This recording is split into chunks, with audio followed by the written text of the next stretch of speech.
ದೇವಸ್ಥಾನಗಳಿಗೆಲ್ಲ ಹೋದಾಗ ಯಾಕೆ ನಮಸ್ಕಾರ ಮಾಡ್ತೀವಿ ಅಥವಾ ದಂಡವತ್ ಪ್ರಣಾಮ ಮಾಡ್ತೀವಿ? ಅದನ್ನ ಭಗವದ್ಗೀತೆಯಲ್ಲಿ ಏನಾದರೂ ಹೇಳಿದಾರಾ? ಹೌದು, ಕೃಷ್ಣನೇ ಒಂದಲ್ಲ ಎರಡೆರಡು ಬಾರಿ ಸಾರಿ ಸಾರಿ ಭಗವದ್ಗೀತೆಯಲ್ಲಿ ಹೇಳ್ತಾರೆ, ಮನ್ಮನಾ ಭಕ್ತೋ ಮಧ್ಯಾಜಿ ಮಾಂ ನಮಸ್ಕುರು ಅಂತ.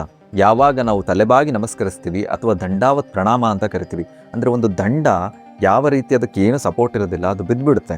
ಅದೇ ರೀತಿಯಲ್ಲಿ ನಾವು ದಂಡಾವತ್ ಆ ಥರ ಭಗವಂತನ ಮುಂದೆ ಪ್ರಣಾಮ ಸಲ್ಲಿಸಿದಾಗ ಅದರ ಅರ್ಥ, ಈ ಜೀವನದಲ್ಲಿ ನನಗೆ ಯಾರ ಆಧಾರವೂ ಇಲ್ಲಪ್ಪ ಭಗವಂತ, ನೀನೇ ಆಧಾರ, ಅದಕ್ಕೆ ನಿನ್ನ ಮೊರೆಯೇ ನಾನು ಶರಣಾಗತಿ ಬಂದಿದ್ದೀನಿ ಅಂತ.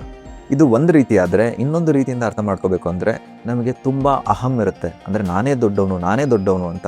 ಈ ನಾನೇ ದೊಡ್ಡವನು ಅನ್ನೋ ಆಟಿಟ್ಯೂಡ್ ಯಾವ ಬರುತ್ತೆ, ಅವಾಗ ಈ ಗ್ರೇಟ್ಫುಲ್ನೆಸ್ ಅಂದರೆ ಕೃತಜ್ಞತಾ ಭಾವ ಹೋಗುತ್ತೆ.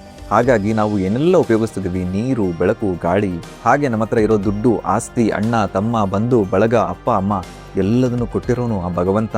ಸೊ ಅವನ ಮೊರೆಗೆ ನಾನು ಶರಣಾಗತಿ ಹೋಗಿ ಅದೇ ರೀತಿಯಲ್ಲಿ ಕೃತಜ್ಞತೆಯನ್ನು ಸಲ್ಲಿಸ್ತಾ ಇರೋ ಭಾವಕ್ಕೆ ಈ ನಮಸ್ಕಾರ ಅಂತ ಕರಿತೀವಿ.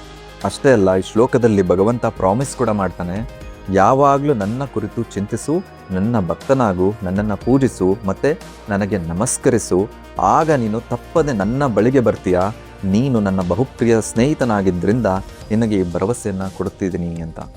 ಹಾಗಾಗಿ ನಾವು ಯಾವಾಗೆಲ್ಲ ಭಗವಂತನಿಗೆ ನಮಸ್ಕರಿಸ್ತೀವಿ, ಇದು ಸಿಂಪಲಿ ಒಂದು ರಿಚುವಲ್ ಅಲ್ಲ ಅನ್ನೋದನ್ನ ತಿಳ್ಕೊಂಡು, ಇದು ಒಂದು ಭಾವಪೂರ್ಣ ಕೃತಜ್ಞತೆ ಹಾಗೂ ಶರಣಾಗತಿಯ ಸಂಕೇತ ಅಂತ ಅರ್ಥ ಮಾಡಿಕೊಂಡ್ರೆ ನಮಗೆ ಇನ್ನೂ ಕೂಡ ಭಗವಂತನ ಆಶೀರ್ವಾದ ಹೆಚ್ಚಿಗೆ ಆಗುತ್ತೆ. ಹರೇ ಕೃಷ್ಣ.